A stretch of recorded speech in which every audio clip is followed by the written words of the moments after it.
இன்னைக்கு ரொம்ப ரொம்ப யூஸ்ஃபுல்லான டிப்ஸ் ஒன்று ஷேர் பண்ண போகிறேன். அது என்ன அப்படின்னா, நம்ம வந்து பாத்ரூம் குழா, கிச்சன் குழாலாம் வந்து நம்ம டெய்லி யூஸ் பண்ணுறதுனால அந்த உப்பு தண்ணி பட்டு இது மாதிரி உப்பு கரையாக இருக்கும். ஸோ அது ஈஸி மெத்தடில் எப்படி வந்து அது ஸ்ட்ரெயின் வந்து எப்படி ரிமூவ் பண்ணுறதுன்னு பார்க்கலாம்.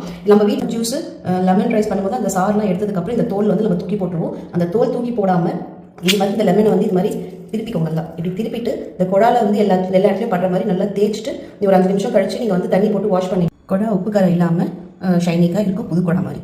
நம்ம லெமன் பதிலாக நம்ம வந்து வினிகர் போட்டு கூட இந்த குழா வந்து உப்பு கரை இல்லாமல் க்ளீன் பண்ணி எடுக்க முடியும். இது மாதிரி ஒரு ஸ்ப்ரே பாட்டில் வந்து வினிகர் ஊற்றி வச்சுக்கோங்க.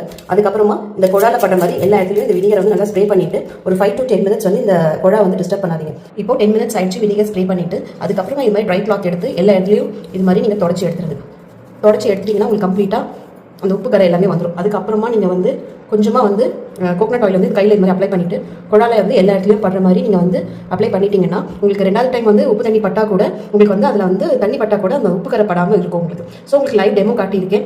ஸோ இந்த டிப்ஸ் உங்களுக்கு யூஸ்ஃபுல்லாக இருக்கும்னு நினைக்கிறேன். ட்ரை பண்ணி பாருங்கள். இதே மாதிரி நீங்கள் வந்து பாத்ரூம் ஜெக்லாம் வந்து உப்பு கரை பட்டா கூட நீங்கள் வந்து வினிகர் வந்து நீங்கள் வந்து நல்லா ஸ்ப்ரே பண்ணி விட்டுட்டு ஒரு 1/2 hour கழிச்சு நீங்கள் வந்து பக்கெட்டி வந்து வாஷ் பண்ணிங்கன்னா உங்களுக்கு பக்கெட்டி கூட உப்பு கரை இல்லாமல் சுத்தமாக நீட்டாக இருக்கும்.